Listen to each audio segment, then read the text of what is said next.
साथियों नमस्कार, स्वागत है आपका एनसीईआरटी क्लासेस के ऑनलाइन प्लेटफॉर्म पर। मित्रों, सीटेट फरवरी 2026 में जो एग्जाम होने वाला है उसके लिए हम लोग मैथ मॉडल पेपर जूनियर स्तर का लेकर उपस्थित हुए हैं। तो मित्रों, आज हम लोग मैथ के सवालों को देखेंगे।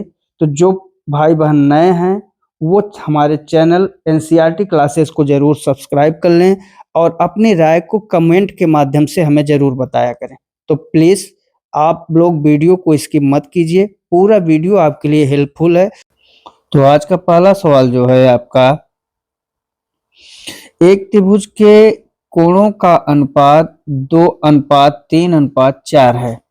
सबसे बड़े और सबसे छोटे कोण के बीच का अंतर ज्ञात कीजिए। यहाँ पर जो त्रिभुज के कोणों का अनुपात दिया है 2:3:4 दिया है। आपको पता है कि त्रिभुज के तीनों कोणों का योग कितना होता है, 180 डिग्री। और यहाँ तीनों का अनुपात कितना दिया है, 2:3:4। तो हम इन तीनों को जोड़ लेंगे तो 4 3 7 2 9।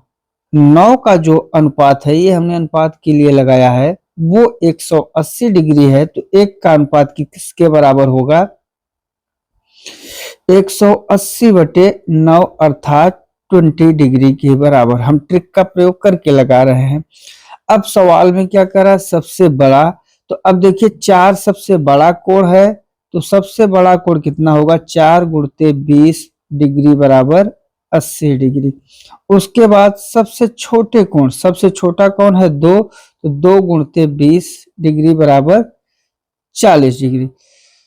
के बीच का अंतर मतलब होता है घटाना, और घटाना का मतलब है 80 में से 40 घटाएंगे कितना आएगा। ये ऑप्शन आपका सही है, कितने डिग्री को, 40 डिग्री को। नेक्स्ट क्वेश्चन, नेक्स्ट है, यदि दो संपूरक कोण का अंतर 40 है। मित्रों, संपूरक कोण क्या होता है, पहले हम लोग उसको जाने। अगर x डिग्री किसी कोण का मान है, कितना, x डिग्री, तो x का संपूरक कोण क्या हो जाएगा, संपूरक कोण आपका होगा 180 - x डिग्री। अर्थात जब दो कोणों का योग 180 होता है तो वहां पे संपूरक कोण होता है। आप समझ में आ गया आपको। यदि दो संपूरक कोणों का अंतर जो है 40 डिग्री के बराबर है, देखिए एक ये है और एक ये है, इसका जो अंतर है 40 डिग्री के बराबर है। तो हम यहां से सूत्र लगा सकते हैं, 180 - x, अंतर मतलब हमने बता दिया घटाना, -x = 40 डिग्री। अब इसी को हमें क्या करना होगा, जोड़ना घटाना होगा। -x - x बराबर 40 डिग्री। तो -x - x 2x हो जाएगा। तो x को एक तरफ और 40 डिग्री को एक तरफ करेंगे तो यहां से 2x बराबर हो जाएगा। चूंकि ये 40 आएगा 180 की तरफ, तो 180 - 40 डिग्री, तो 2x बराबर कितना हो जाएगा, 140। तो x बराबर कितना हो जाएगा, 2 × 2 2 70। x की जो वैल्यू आ जाएगी 70 डिग्री। जब x की आ गई 70, तो संपूरक कोण का मान पूछ रहा है, तो संपूरक कोण कितना हो जाएगा आपका, 180 में 70 घटा देंगे तो 110। अब इसमें एक कोण आपका होगा 110 डिग्री और एक कोण होगा 70 डिग्री। दोनों के बीच का अंतर 40 डिग्री का है। छोटा कोण पूछ रहा है, तो कौन सा विकल्प सही होगा आपका, ए ऑप्शन सही हो जाएगा। नेक्स्ट क्वेश्चन, इसमें बस इतना ही ध्यान देना होता है कि यदि एक संपूरक कोण x है, तो संपूरक अगर एक कोण आपका x है तो संपूरक कोण कितना हो जाएगा, 180 - x, 180 में से घटाना होता है। नेक्स्ट क्वेश्चन, नेक्स्ट है आपका, एक वृत्त की सबसे बड़ी जीवा क्या कहलाती है। वृत्त है। अब इस वृत्त में यहाँ केंद्र है, यहां से अगर ए देखें तो ओ ए आपकी त्रिज्या है, और इधर आए तो ओ बी आपकी क्या है, त्रिज्या है। लेकिन इन दोनों को मिला दे तो ए बी आपकी जीवा है और ये जीवा चूंकि केंद्र से जा रही है, इससे बड़ी कोई जीवा नहीं होगी, तो ये व्यास भी कहलाती है। तो कौन सा ऑप्शन सही है आपका? बी ऑप्शन सही है। नेक्स्ट क्वेश्चन, त्रिभुज की किन्हीं दो भुजाओं का योग तीसरी भुजा से क्या होता है? हमेशा बड़ा होता है। मित्रों ध्यान दीजिए, एक त्रिभुज है। अब इस त्रिभुज की कितनी भुजाएं होती हैं? 3 भुजाएं। अब इसमें जो ये त्रिभुज है, किन्हीं दो भुजाओं का योग करेंगे, वो तीसरी भुजा से हमेशा क्या हो जाएगा? बड़ा हो जाएगा। तो कौन सा सवाल सही है आपका? सी ऑप्शन सही है। और ये प्रमेय भी है कि त्रिभुज के दो भुजाओं का योग हमेशा बड़ा होता है तीसरी भुजा से। नेक्स्ट क्वेश्चन, नेक्स्ट है आपका एक समबाहु त्रिभुज। समबाहु का मतलब जिसकी भुजाएं बराबर हो। जब भुजा बराबर होगा तो कोण भी क्या होंगे? बराबर हो जाएंगे। तीनों कोण 60-60 डिग्री के हो जाएंगे। त्रिभुज के प्रत्येक आंतरिक कोण कितना होगा? तो इसका जो उत्तर है कितना हो जाएगा? बी ऑप्शन 60 डिग्री। क्यों? क्योंकि त्रिभुज के तीनों कोणों का योग 180 डिग्री होता है। चूंकि समबाहु त्रिभुज की बात कर रहा है, समबाहु का मतलब समान भुजा, और समान भुजा का मतलब है जब जिसकी भुजाएं आपस में बराबर हैं उसके कोण भी क्या होंगे? बराबर होंगे। नेक्स्ट क्वेश्चन, नेक्स्ट है आपका किसी आयत का क्षेत्रफल। अब देखिए सवाल को कैसे लगाना है। इस आयत पे तो हमने बहुत बड़ा वीडियो बनाया है। आयत का जो क्षेत्रफल है वो क्षेत्रफल कितना है?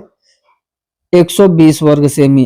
क्षेत्रफल बराबर क्या होता है? लंबाई गुणित चौड़ाई, और ये दिया है 120 सेंटीमीटर स्क्वायर और लंबाई 12। अब इसमें एल की जो वैल्यू है वो 12 सेंटीमीटर दिया है, तो यहां से आप चौड़ाई निकाल लेंगे।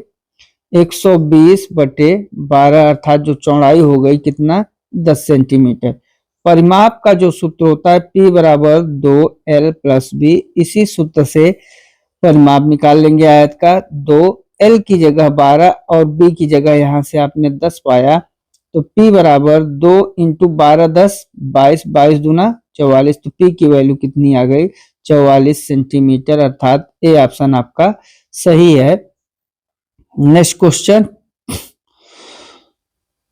है आपका एक बेलन की त्रिज्या 7 सेंटीमीटर, ऊंचाई 10 सेंटीमीटर।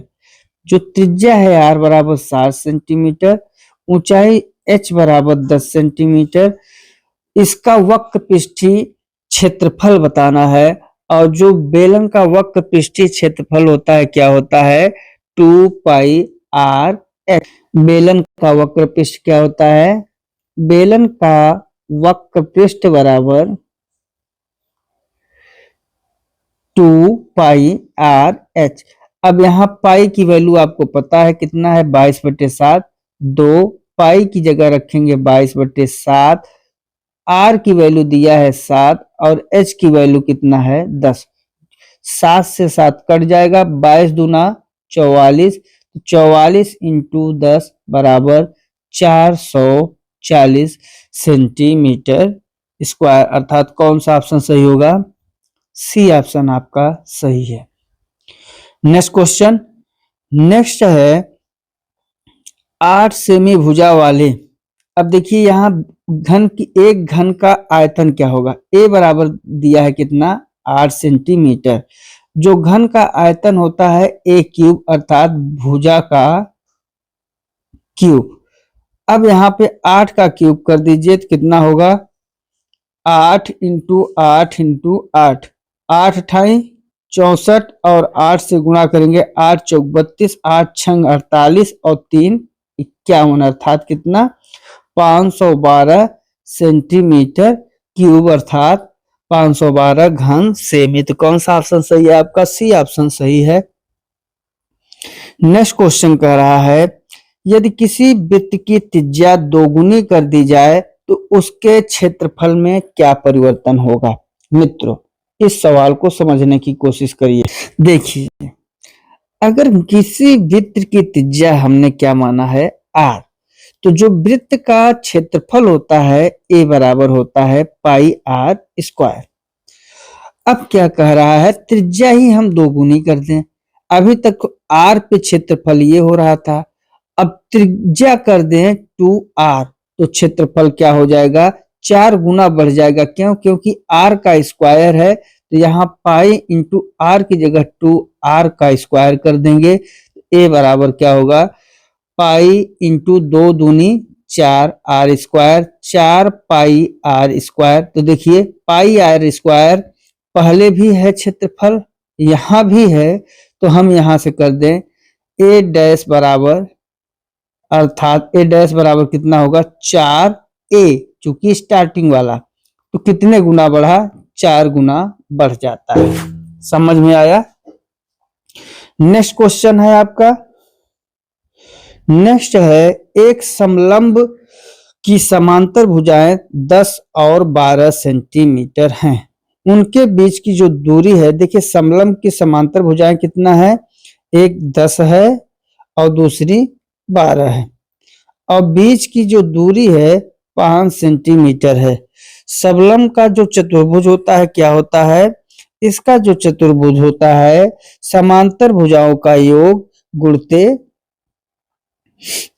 गुणते दूरी होता है। तो हम लोग क्या लिखेंगे, समलंब चतुर्भुज का क्षेत्रफल बराबर 1/2 समांतर भुजाओं का योग इंटू दूरी। ठीक है, अब इसी में मान रख दीजिए, तो 1/2, देखिए समांतर भुजाओं का एक भुजा आपकी 10 है और दूसरी 12, तो 10 धन 12 इंटू दूरी कितनी है 5, 12 10 कितना हो जाएगा 22, यही छोटे से बता दे रहे हैं। तो आपका कितना हो जाएगा 1/2, 22 इंटू 5, 22 2 कट जाएगा, 11 बार जाएगा, 11 पचे 55। तो कौन सा ऑप्शन आपका सही हो जाएगा, डी ऑप्शन आपका सही हो जाएगा। क्योंकि समलंब चतुर्भुज का जो क्षेत्रफल होता है 1/2 समांतर भुजाओं का योग इंटू दूरी होता है। इसी सूत्र का प्रयोग करके आप समलंब चतुर्भुज का क्षेत्रफल निकाल सकते हैं। नेक्स्ट क्वेश्चन, नेक्स्ट है निम्न में से कौन सी संख्या अभाज्य है। अभाज्य उसे कहते हैं जिसका गुणनखंड कितना होना चाहिए, या तो 1 हो या फिर स्वतः संख्या हो, 1 या स्वयं, उसी को अभाज्य कहते हैं। 51, इसके दो गुणनखंड 17 त्रिक 51 इंटू 1 गलत है। ऐसे ये 91 भी है, इसका भी गुणनखंड नहीं है। इसमें हमें हर एक का करना है। 87 का भी गुणनखंड होता है 97, 97 या तो खुद 97 से कटेगी या फिर 1 से कटेगा, इसलिए आपका डी ऑप्शन ही सही है। नेक्स्ट क्वेश्चन, नेक्स्ट है 12, 15, 18 का एलसीएम क्या होगा। 12 का, 15 का, 18 का, इसका क्या करना है, अभाज्य गुणनखंड। तो 12 का अभाज्य गुणनखंड कितना हो जाएगा, 2 गुणते 2 गुणते 3, 15 का हो जाएगा 3 गुणते 5, 18 का होगा 2 गुणते 3 गुणते 3। एलसीएम पूछ रहा है, इसलिए क्या करेंगे, सबसे पहले स्टार्टिंग वाला पूरा उतार लेंगे, 2 2 3, जो मिलेगा उसे नहीं उतारेंगे। देखिए 3 मिल रहा है, नहीं उतारेंगे, 5 को उतार लेंगे। फिर इसमें देखिए 2 से 2 मिल रहा है, नहीं उतारेंगे, 3 से 3 मिल रहा है, नहीं उतारेंगे, लेकिन इस 3 का कोई, इसलिए इसे उतारेंगे। तो 2 दूनी 4 इंटू 3 इंटू 3 त्रिका 9 ही कर दें डायरेक्ट। इस 3 और इस 3 को जोड़ के 9 इंटू 5, 4 पंचे 20 9 180। कौन सा ऑप्शन आपका सही हो गया, ए ऑप्शन सही हो गया। नेक्स्ट क्वेश्चन, नेक्स्ट है दो संख्याओं का एचसीएफ आपका कितना है, ए और बी दो संख्या हैं, इनका जो संख्याएं हैं, इनका जो एचसीएफ है वो कितना है, h बराबर 6, और ए गुणते बी का गुणनफल कितना है 432। एलसीएम एल के बारे में ज्ञात करना है और आपके पास सूत्र है a इंटू बी बराबर h इंटू एल। इसका मतलब क्या होता है कि दो संख्याओं का गुणनफल उनके मस और लस के गुणनफल के बराबर होते हैं।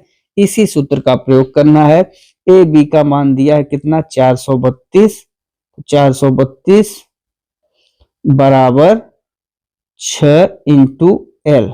6 से काट दीजिए, 6 6 पंचे 30, 6 छाक 36, 6 सते 42, तो 7 बार जाएगा और 6 दूनी 12। कौन सा ऑप्शन सही होगा आपका 72 बार जाएगा।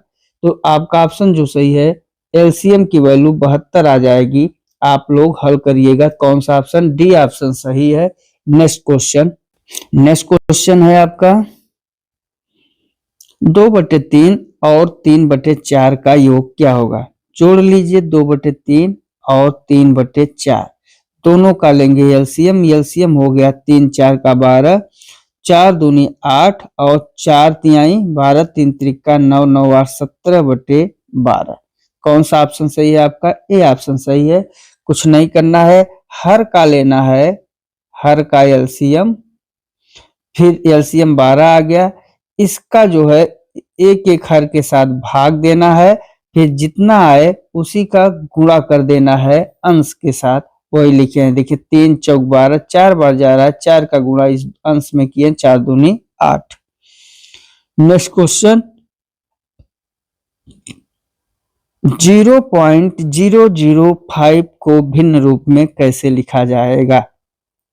मित्रों यहां पर देखिए 0.005, अब जितनी बार पॉइंट के बाद जितनी बार जीरो है 1 2 3, ठीक उसी ढंग से हम क्या करेंगे यहां पर लिखेंगे 5/1 2 3। तो 1000 से हमने ऊपर गुणा किया था और 1000 से पहले दिखा दें आपको 0.005 अपॉन 1000 और यहाँ भी एक। अब इस 1000 का कोई मतलब नहीं, चूंकि ये 1000 कट जाएगा, लेकिन ये गुणा इसके साथ करेंगे तो ये हो जाएगा 5/1000। अब देखिए 5/1000 में कोई उत्तर नहीं है, इसलिए इसको हम काट देंगे। 5 का 5, 5 दूनी 10, यहाँ कितना बचा 200। तो 1/200, देखिए कोई उत्तर मिल रहा है, सी ऑप्शन आपका मिल रहा है, इसलिए सी ऑप्शन ही उत्तर हो जाएगा। नेक्स्ट क्वेश्चन क्या है, आंकड़ों 5 8 12 15 10 का माध्य क्या है। इसमें क्या करेंगे, हमारे पास जो सूत्र है सभी पदों का योग बटे संख्या, अर्थात 5 8 12 10 15 बटे संख्या कितनी है 1 2 3 4 5, यानी बराबर 5। चूंकि विषम संख्या है इसलिए विषम का ही सूत्र लगा रहे हैं 5।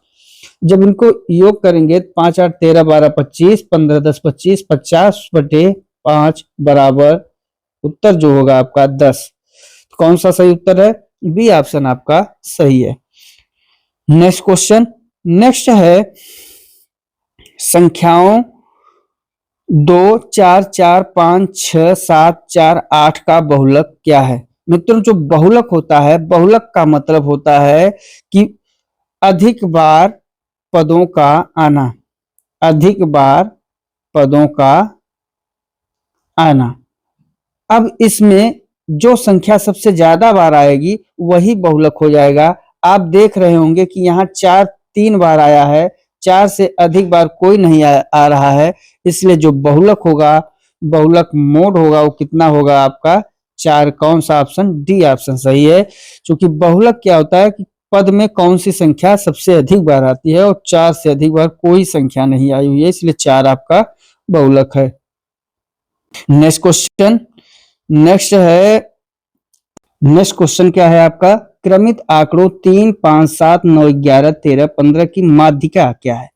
मित्रों जब माध्यिका निकालना होता है तो सबसे पहले हमें संख्याओं को आरोही या अवरोही क्रम में लिख लिया जाता है। यहाँ देखिए ऑलरेडी अवरोही क्रम में लिखा हुआ है, इसलिए हम चेंज नहीं करेंगे, पूरी संख्या ज्यों का त्यों उतार लेंगे।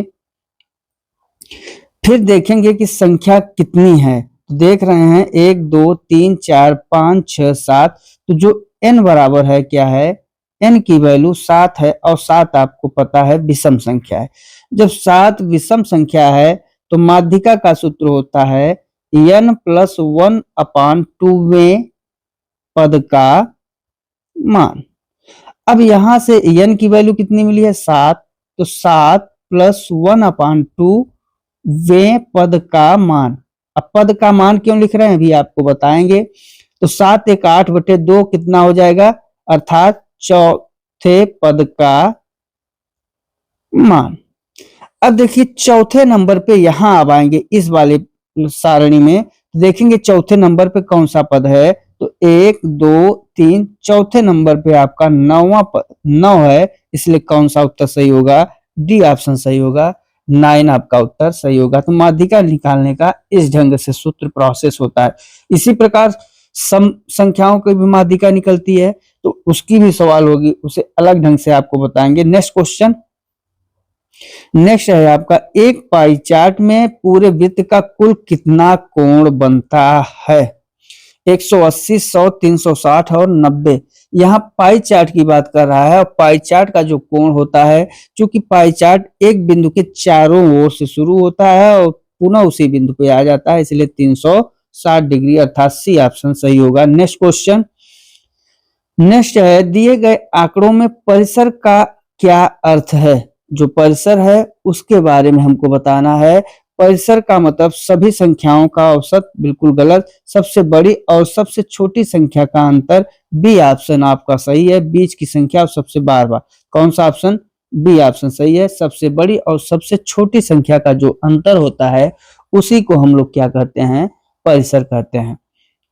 नेक्स्ट क्वेश्चन आपका, नेक्स्ट है, यदि a अनुपात b, देखिए सवाल कैसे दिया है, a अनुपात b बराबर 2:3, फिर b अनुपात c की वैल्यू दी है 4:5, a अनुपात b, इसको हमने ट्रिक से बताया था, a अनुपात b अनुपात c की वैल्यू क्या होगी।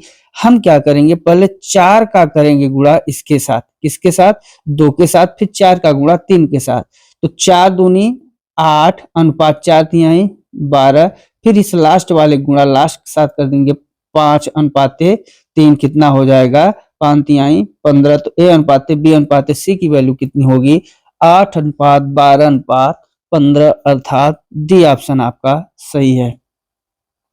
नेक्स्ट क्वेश्चन, नेक्स्ट है, 500 का 15% क्या होगा। हमने बताया है 500 लिखिए, का मतलब गुणा लिखिए, 15 लिख डालिए, और इस परसेंट का मतलब बताया है 1/100, तो गुणे 1/100, यहाँ 0 से 0 कैंसिल, 15×5 = 75। कौन सा option, B option is the right answer. Next question, next है आपका, एक व्यक्ति 800 रुपए में घड़ी खरीदता है और 1000 रुपए में बेच देता है। समझिए, सीपी खरीदना कितने का हुआ, 800 में, बेचना कितने पे हुआ, अर्थात एसपी 1000 में, प्रॉफिट कितने का पाया उसने, 1000 - 800 = 200, इतने का प्रॉफिट पाया। कहां से पाया, 800 से, बस लगा दीजिए परसेंट, प्रॉफिट परसेंट बराबर 200 का प्रॉफिट पाता है। कहां से पाता है, 1000 से पाता नहीं, 800 से पाता है, इंटू 100%, 0 से 0 कैंसिल, 4×5 = 20, 4 दूनी 8, 2 25 में कितना उत्तर हो गया आपका, 25%, प्रॉफिट परसेंट बराबर 25%, बी ऑप्शन आपका सही है। नेक्स्ट क्वेश्चन, नेक्स्ट है, 4000 रुपए पर 5% वार्षिक ब्याज की दर से 2 वर्ष का सिंपल इंटरेस्ट, एसआई बराबर हमने सूत्र बताया हुआ है PRT/100, बस इसी सूत्र का प्रयोग करिए। P कितना है, 4000, R कितना है आपका, R की वैल्यू जो है 5% है, और T की वैल्यू है 2 वर्ष, बस मान रख दीजिए। सिंपल इंटरेस्ट बराबर होगा 4000 × 5 × 2/100, 00 से 00 कैंसिल, 5 दूनी 10, 400 रुपए, अर्थात कौन सा ऑप्शन, ए ऑप्शन आपका सही हो जाएगा। नेक्स्ट क्वेश्चन, नेक्स्ट क्वेश्चन है आपका, एक वस्तु को 540 में बेचने पर 10% की हानि होती है। माइनस मतलब हानि। अगर उसे 10% की हानि हो रही है, इसका मतलब हम ये भी तो कह सकते हैं कि ये जो 540 रुपए है, इसका मूल्य कितने परसेंट है? 90%। समझ में आ रहा है कि नहीं? क्या कह रहा है? 540 रुपए में बेचने पर 10% की हानि होती है। अगर यही हानि न होती, न लाभ होता, तो कितने की बिचती? 100% की। लेकिन जब हानि हो जा रही है 10% की, तो 100 में से 10 घटा दिया, जो ये 540 है, इस 540 की वैल्यू कितने परसेंट के बराबर है? 90% के बराबर। यही जो है समझना होता है सवाल में। अब हमारा जो सवाल बनता है, क्या बनेगा? 90% की वैल्यू कितनी है? 540 के बराबर है वस्तु का क्रय मूल्य। क्रय मूल्य पूछ रहा है, सीपी हम कितना होता है? 100% होता है, बस वही निकाल लेना है। 100% बराबर क्या होगा? 540, चूंकि 100 निकाल रहे हैं इसलिए 100 बटे 90, 0 से 0 कैंसिल, 9 छंग 54, 6 का गुणा 100 के साथ करेंगे कितना हो जाएगा? 600। अर्थात कौन सा ऑप्शन? डी ऑप्शन आपका सही है। कितने रुपए की हानि हो रही थी? 600 में 540 घटा देंगे तो 60 रुपए की हानि हो रही थी। नेक्स्ट क्वेश्चन है आपका, नेक्स्ट संख्या एक क्या है? बहुत ही अच्छा सवाल है, सबको ये कंफ्यूज करता है। संख्या एक क्या है? अब एक की प्रकृति हमें बताना है। एक न तो अभाज्य है और न ही भाज्य है, ये तो बिल्कुल सही है। ठीक, तो यही बी ऑप्शन आपका सही है। इसको मत भूलिएगा, बहुत बार गलती करते हैं। -5 कोष्टक बंद -8 कोष्टक बंद का मान बताना है। मित्रों, ये जो -5 है इसको ऐसे निकाल लीजिए, फिर इस माइनस, ये जो माइनस है इसका जब कोष्टक निकालेंगे तो इस माइनस के साथ क्या होगा? गुणा, तो माइनस माइनस हो जाएगा प्लस, तो यहां पर बन जाएगा +8। अब आपका जो सवाल बन गया 8 - 5, और इसको जब घटाएंगे तो कितना होगा? 3। कौन सा ऑप्शन सही है? सी ऑप्शन आपका सही है। नेक्स्ट क्वेश्चन, नेक्स्ट है, एक आयताकार मैदान का परिमाप कितना है? P बराबर, अर्थात 2L + B, यही आयत का परिमाप होता है। सूत्र है 2L + B बराबर दिया है 200 मीटर। इसकी अगर चौड़ाई जो है 40 है, तो यहां से L + B कितना हो जाएगा? इस 2 का इसके साथ भाग करेंगे तो 100 मीटर, चूंकि 2 1 का 2 कट जाएगा। अब L की वैल्यू बतानी है, चौड़ाई B दिया है, B बराबर कितना दिया है? 40। मित्रों, L + B बराबर 100 है और B बराबर 40 है, तो L की वैल्यू कितनी हो जाएगी? 60। तभी तो दोनों का योग किसके बराबर होगा? 100 के। तो इसका उत्तर जो हो जाएगा, या तो इसको आप पूरा हल कर लीजिए या डायरेक्ट इस ढंग से भी सवाल को ट्रिक के माध्यम से समझ जाइए। तो क्या उत्तर होगा? डी बराबर 60। नेक्स्ट क्वेश्चन, यदि किसी संख्या का 20%, देखिए सवाल कितना अच्छा है, 20% की वैल्यू दिया है, बस ऐसे समझते जाइए। 20% 120 है। अब चाहे तो आप यहां से काटिए, 20 छक्का 120, फिर 100 का गुणा करिए। चाहे, अब वह संख्या कह रहा है, कोई संख्या 100% होता है, उस 100% की वैल्यू निकाल लीजिए। 120 × 100 बटे 20। अब देखिए 20 छक्का 120, छक्का 100 के साथ गुणा करेंगे कितना होगा? 600। अर्थात बी ऑप्शन सही है। नेक्स्ट, एक त्रिभुज के दो कोण 60 डिग्री और 70 डिग्री हैं। कितना अच्छा सवाल। कोण ए त्रिभुज के तीनों कोणों का योग, कल ही सूत्र में हम लोग चर्चा किए, आज भी चर्चा किए, कितना होता है? 180 डिग्री। एक की वैल्यू 60 दे रहा है, दूसरे की 70 दे रहा है, तीसरे की पूछ रहा है। 180 डिग्री में से निकाल दीजिए, 60 70 130 हो गया। 130 और सी की वैल्यू निकालनी है, तो चाहे आप 180 में से 130 घटा देंगे तो कोण सी की वैल्यू निकल जाएगी, और वो कितना होगी? 50 डिग्री। तो सी की वैल्यू कितनी हो जाएगी? 180 में 130 घटाएंगे तो 50 डिग्री। Next question. तो मित्रों, आज बस इतने ही सवाल थे। तो साथियों, ये जो वीडियो है सीटेट और टेट एग्जाम के लिए अति महत्वपूर्ण है, और भी जो ग्रुप डी, होमगार्ड्स जैसे पेपर होने वाले हैं उनके लिए भी ये आपका महत्वपूर्ण है, क्योंकि गणित का जो सिलेबस है उस सिलेबस में हर जगह ऐसे ही सवाल आते हैं। मित्रों थोड़ा थोड़ा अंतर होता है, उन अंतरों को अलग अलग वीडियो के माध्यम से, जैसे और पेपर में टीचिंग नहीं आती, इसमें टीचिंग आती है, तो हम लोग मॉडल पेपर में टीचिंग को भी तो हल कर ही रहे हैं। तो सभी साथियों के लिए ये वीडियो बहुत ही महत्वपूर्ण है, तो वीडियो को पूरा देखिए। नए भाई बहन चैनल को सब्सक्राइब जरूर कर लें, अपनी राय कमेंट में जरूर बताएं, वीडियो को लाइक कर दिया करें और वीडियो को ज्यादा से ज्यादा शेयर किया कीजिए। यदि आपका जो शेयर होता है ना, इससे उन भाई बहनों के पास भी हमारा वीडियो पहुंच जाता है जिन्हें इसकी बहुत ही जरूरत होती है। तो आज के लिए बस इतना ही, मिलते हैं अगले वीडियो में। तब तक के लिए नमस्कार, जय हिंद, जय भारत, वंदे मातरम।